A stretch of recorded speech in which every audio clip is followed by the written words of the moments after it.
Stanley, you did very good today, buddy. You made me look good. I might get a tip. This is Stanley, and this is Stanley's roadmap to success. Now, Stanley is a wire hair. I'm going to go through a lot of tips that we covered in the session. I'm going to start with one of the first things I went over. He is a wire hair. He's a Frenchie mix, and we don't know what he's mixed with. She can do the DNA test as guardian. But this dogs with wire hair, you should never cut their hair. So what you want to do, and you can just Google or YouTube stripping. Basically do this, and you're just going to pull out the loose hair. Dogs, and I can see you have a little bit here, but dogs that have a wire coat, you don't want to cut their hair, you want to strip their hair. And just you're stripping out the loose stuff. Okay, so basically one of his big problems is stealing things and then running away and eating them. And I think a lot of this is based on how his guardians yawn. Passive training, we teach them to yawn too. I taught all my dogs to do that, and to stretch. So basically, for dogs, it's validating to get our attention. And they don't really care what type of attention they're getting. So if he sits in front of us and we ignore him, but he steals my sandals and I chase him, well, he's going to start stealing my sandals. I'm going to now train my dog to steal my sandals to get my attention. So we went over ways to reward positive interactions or desired dog behaviors. And I call these passive training and petting with a purpose. Petting with a purpose is if he comes and jumps up on me, which he likes to do, and we pet him, I'm rewarding him for jumping up on me. Remember, anything your dog is doing, when you pet it is what you're specifically rewarding them for. So if I come home and he jumps up on me, I pet him, I'm saying that the proper way to ask me for pets is to jump up on me. There are so many days where you don't want the dog to jump up on you. There's nothing wrong with the dog jumping up with your invitation, not with the dog's invitation. So basically, by paying for petting with purpose, what we do is if he jumps up on me, I disengage and I tell him to sit. If he's already sitting, I ask him to come sit over here, ask him to lay down. He has to do something to change his state. And if he doesn't sit within 3 seconds, I just lean back and I'm not going to give him any pets. And I just disengage. Don't even look at him. Even if he's barking, you just look at him, shoot him a dirty look. It's working. Bark harder. So don't even look at him. And wait about a minute, and then a minute later, give him another opportunity. Tell him to sit. When he sits, pet him under his chin and say just the word sit. No adjectives, no adverbs, not good sit, not his name, not what a handsome boy you are, just sit. And now, sit. You want to say just sit. Or always say, sit. But everybody's got to say it that way. Consistency really helps. The more words we use, the harder it is for dogs to remember. So one of the things I'd like the guardian to do is come up with a list of command words. Now for commands that she hasn't taught, I would suggest coming up with funny command words. That's something that we haven't already taught. You could change the word if you want, but I usually recommend against it. It can be done. So if my dog lays down, I say crash. If my dog backs up, I say retreat. If my dog wants to eat, I say feast. I have these funny command words that make other people smile. And the people off camera are smiling right now from those words. And so the more that happens, the more the dogs, because dogs can actually read our facial expression. Now the dog knows when I sit, I make people very happy. So I'm much more inclined to sit. And it doesn't cost you anything other than a little creativity. So for new command words, come up with fun command words. You could say leave it. You might say something else that radioactive, or something that, again, that's not the funny one that I'm looking for. I'm still looking for a one-word funny command for leave it. But come up, ignore is not very funny, but come up with something that resonates. And we're in Los Angeles, maybe we use a little Spanish. Like, como se dice, leave it. Déjalo. There you go. So we might come up with something like that, and then we're in a community where there's people who speak Spanish, and they would think that's funny. So those things can be beneficial. So come up with a list of command words and exclusively use just the command word. Don't say come here, over here boy, Stanley, tap my thigh, and a nickname. Now he's got to listen for all these different words. If it's only come or a key or whatever it is, he's much more inclined to do that. Okay, so that's petting with a purpose, and if you get, after a while, the dog will start sitting in front of you to prepay for the attention.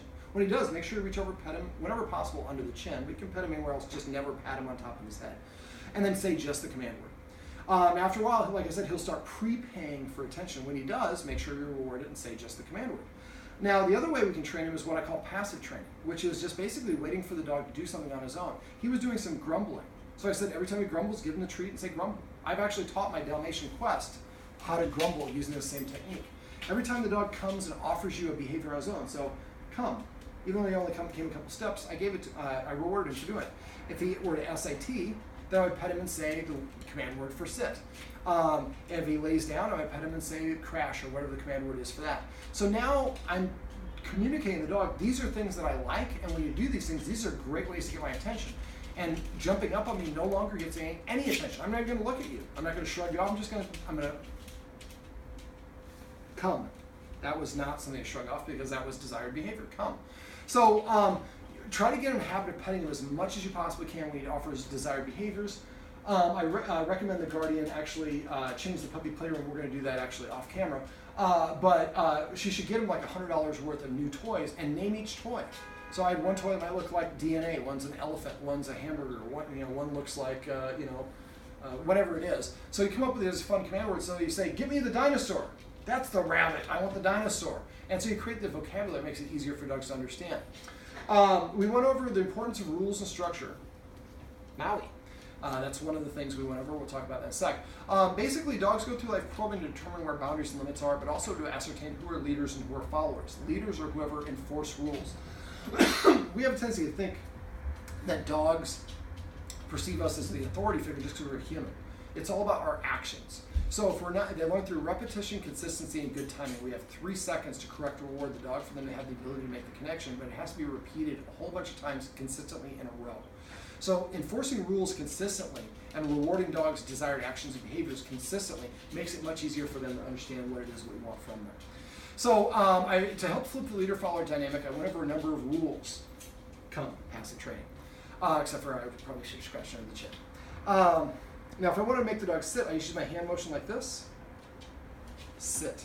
And then pet under the chin. If I had a treat, I'd let him lick off the treat and then pet him under his chin. So he always gets at least this tickle. He might not get a treat, but at least he gets this one all the time. And also later on, if he's not paying attention, I go, the lower you go much for the dog, go all the way to the floor if you have to. Buddy.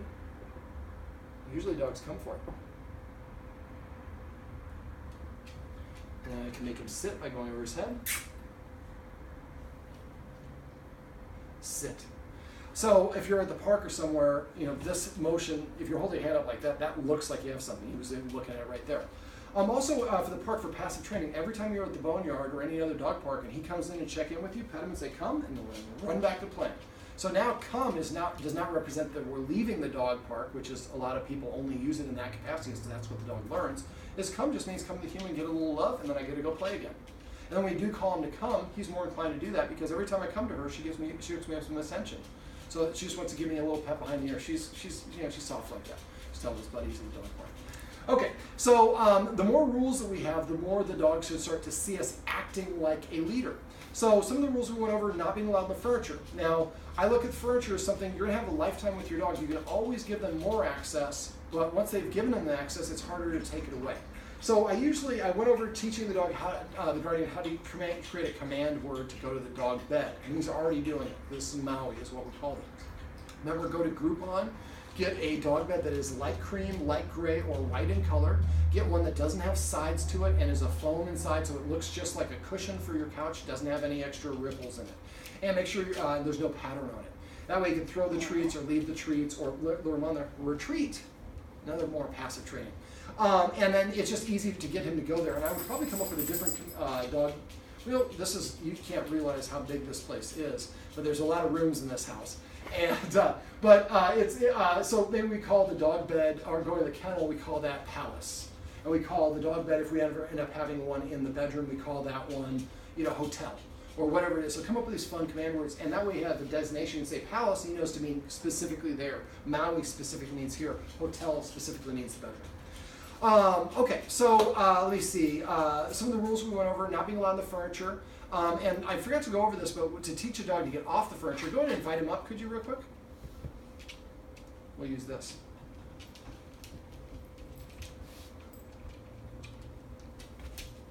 No, there you go. Move it further away, so he's got to get up to get it. So never do the work for the dog. Try to always create a scenario where the dog does the work himself, so that way he feels proud about accomplishing something. If we do his homework for him, we can. All right, so now he's on the couch. I use a kissing sign to get the dog to pay attention. Stanley. Off. So I throw the treat on the ground. When he gets down on the ground, he licks up the treat. I say the command word after it goes in his mouth. Remember, always say the command word after the treat goes in the dog's mouth. And so now we put in context, getting off the couch is something that's good and rewarded, and I know the command word for it.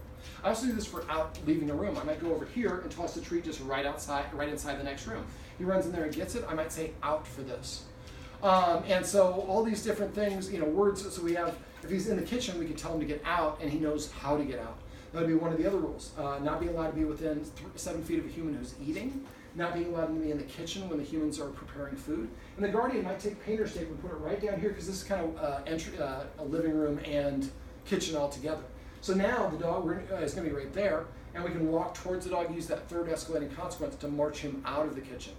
Also for the kitchen, make sure you practice. So get your, make some corned beef or, well, whatever it is that you can make that sizzles, that's going to have a scent that is going to attract his attention, and then simulate like you're cooking. And anytime you cross the threshold, you stop what you're doing and march towards him, make him cross the boundary, and then walk backwards. Now, one thing I forgot to go over, when you walk away, let's say I walk towards the dog using the third consequence, I get him across this line. If I now turn around and walk that way in the kitchen, my authority is now pointing this way. Your authority goes whatever direction your hips are pointed. So when you walk backwards, I would take a step back, left, right, stop. Left, right, stop. Pause just about a quarter to a half a second each time you step back. Off. Yes, look at all that good attention you got for getting off. That didn't sound right. Okay, so basically you're going to help him practice getting out of the kitchen. And once he sits or lies down beyond the border, then you can put away your bacon, and instead of fake cooking, you do your actual cooking. He warmed up, now he knows how to behave. Sit. Wait 3 seconds. If he doesn't sit, then don't repeat it. The more you repeat it, the less you mean it. So, hey, you had an opportunity to get some attention from me and you blew it. And after a while, he's going to recognize that and he's going to start doing it. Now he's jumping up on one of the guardians, what she can do, or a friend, and what she can do is if he jumps up like that, give him a counter order. If he doesn't do it, then just we back away, cross our arms. Now, if he get to the point where he's free, he's no longer a puppy and he's free here during the day and you don't want to be on the furniture, you can get X mats, X and MATS, you can get on Amazon. They're just basically little things you put on the couch. They have little nubs on them and the dog won't want to step on them, so it keeps the dog off the furniture. Let me see, what else did we go over? We went over, other rules, having to sit before I let you in or out of the door, and then I say whatever the command word is. As we go through the door, going through that exercise in the door, go to the door, tell him to sit, and then reach for the handle. If he gets up, pull your back, sit, and then just do the step over and over, without even touching it. Eventually touch it and jiggle it. And then you jiggle a little bit more. This is the same thing that we did when I was coming in, and what one of the friends who walks in and watches him does is, so when she comes over, open the door, and if the inside door is open and just the screen door, reach your handle for it, and as soon when he's calmer. So when he first gets to the door, he's gonna be all excited. Just wait. Don't tell him what to do. Just wait. Oh, you're not coming in. This is getting boring. And I start losing interest, and then you reach for the handle, and then you pull back. And eventually you condition the dog to stay calm even when somebody's about to open the door. And so we help him practice the behavior we want. Most people don't ever teach the dog the behavior that they want it to exhibit. They just get mad that it doesn't do what we haven't taught it, and that's really inappropriate.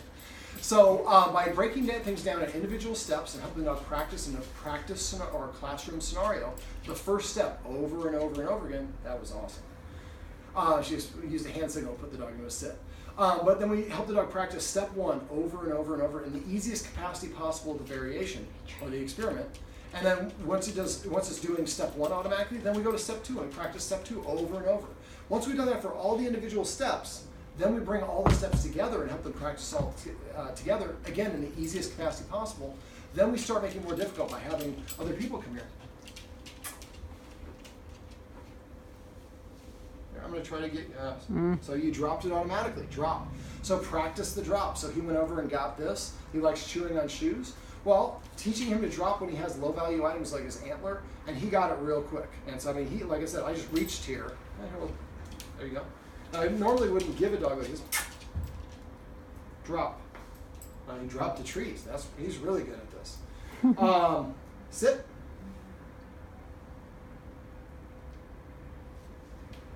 I take the item away, and I'm not going to say drop because he had already dropped it. I would maybe say sit for that. And then I would take the temptation away.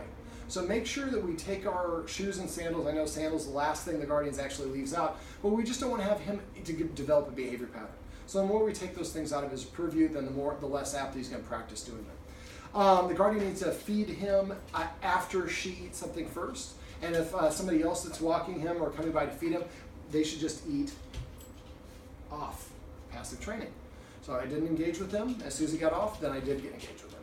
And so the person who's feeding him should eat something first, something at 5 or more bites, preferably something crunchy. Then give him permission to eat. When he takes his first bite, say comida or grub or whatever the food is you want to call it, sushi. And then after a while, you say sushi, and he knows that means I get to go eat my food. Now, does he eat all his food when you put it in there, or does he leave some? Okay, great. His weight looks good. I would talk to your doctor about his hips. He always sits side saddle, and when I was watching him walk down the street, he had kind of a weird wiggle to his butt. Probably nothing, but you might want to just have you walk him and just stand behind and videotape about 7 feet away. Keep your camera sideways. You can go in and show your vet and be like, hey, is it potentially has some hip dysplasia or some other issues like that? Another great hand signal by the friend here. She's doing an amazing job. I'll give her some kudos. She was like, oh my God, we're horrible dog people. We're spoiling our dogs. Well, sometimes we don't know that we're doing things that are wrong. Like we pet a dog that's fearful. We're going to make it more fearful. We don't know that. I'm actually petting the dog to try to make it feel good. But now that I know that, now I know if the dog's fearful, I can touch my hand to the dog and let the dog know I'm here with you without reinforcing it. But the more that we pet with a purpose and use passive training, the more the dog's going to start, he's a smarty pants. He's going to start figuring these things out on his own. Or not figuring it out on his own, but just reinforcing and doing them over and over again. Now, I fit him up with a martingale collar, and I showed the guardian how to use a conditional emotional response to get him to like this collar. This one just slides over the head. So there's no, yes, there we go, buddy. And if he really doesn't like you to hold a treat here, let him stick his nose in and slide it over. So remember, put this loop on his spine, run the leash around the chest, and then back through it. Always go towards his head through the second loop, never towards his butt. At the correction, keep the leash short but not tense. And the correction is a quick pop up and then relax it, taking the tension off the leash before he can pull against it. Now, my preference is to teach a dog to walk with a loose leash. I'm trying to be force free, and this is a gentle little bit of force. But some people just don't have time to do it. The guardian here has a job where she is taking care of other people, and she works very long hours. And so sometimes this is, now she was using a choke chain, because this is the problem, is everybody's told everything because everybody's a dog behavior expert. Well, I actually do this for a living professionally, so I want the guardian, if somebody tells her something, you definitely can't take it out of the treat pouch. But if somebody tells you something that you don't know, it doesn't sound right, text me or call me, I will let you know. All right, so I can send you videos for the conditional emotional response if you need to, with the escalating consequences or the drop it or any of these exercises.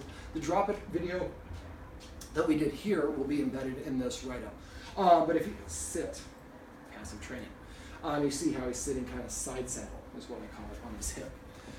So just, it might be nothing. Sometimes we have mixed breed dogs and they just have weird stuff going on in their DNA, and that's probably what the case is. But we just want to make sure, because if he does have potential hip dysplasia, the more that he goes up and down, the more he jumps, then the more damage you can do. So this is, I do have a lot of dogs with hip dysplasia. They don't let the dog on the couch specifically because they prevent that jumping up and down till the socket can really get formed well. Again, I'm not a biology guy, so I'll let you talk to your vet about that one. Let me see. Now, having a lot of treats and giving treats for doing stuff looks great initially, and then we want to gradually start weaning them off. So then maybe every other time. That's why I like to do this motion, so I'm always at least giving him a tickle under the chin so he gets some payment. But the best way for a dog to get a treat is inconsistently, so they never know when I'm about to get it, so I better be on my best behavior all the time. Let me see, what else? Is there anything else I'm forgetting? I'm sure I'm forgetting a lot, but if you guys have questions, you can always text me if there's anything that comes to mind I can cover right now.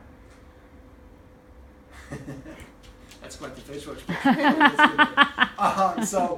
Basically, like I said, let me know if you have any questions or problems, but enforce these rules consistently and focus on rewarding desired actions and behaviors, and you're going to notice he's going to start being less rambunctious, and instead of doing the things that you don't like to get your attention, he's going to start offering you the behaviors that you like. Stanley.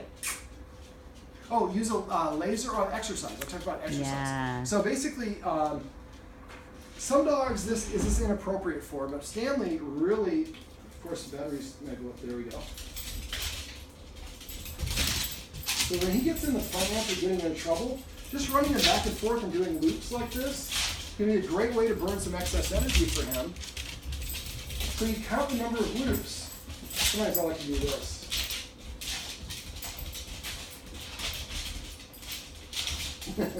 and then I run him off the side. Sometimes they walk sideways.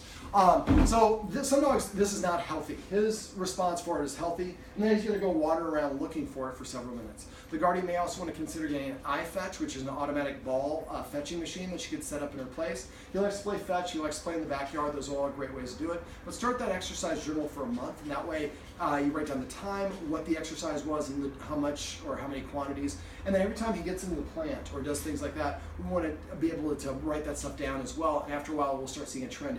Every time it's longer than this many hours, that's when he gets into trouble. Now for the plant, since we've already taught him the leave it exercise, I'd like the Guardian to practice the technique we went there, but we're going to gradually elongate and pull our hand away farther, and then for leave it down there for longer and longer. First, we're just going to, as soon as he looks at us in the face, we're giving him the treat, as you saw in the video above. Well, after we establish it. But after a while, he looks us in the face, and he still has to wait maybe 2 seconds before I give him the treat, and then 4 seconds.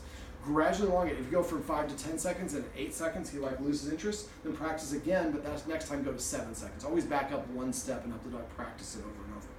Now, if your dog has behavior issues, first thing you need to ask yourself is, have I taught the dog to behave how I want it to behave in that situation? And then follow the procedure I talked about earlier. Break it down in the easiest capacity possible, then individual steps, and help him practice it up till he's got it down.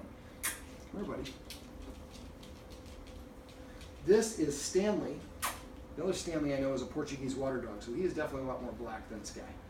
This is Stanley, and this is Stanley's roadmap to success. Remember, everything you do trains your dog. Only sometimes you mean it.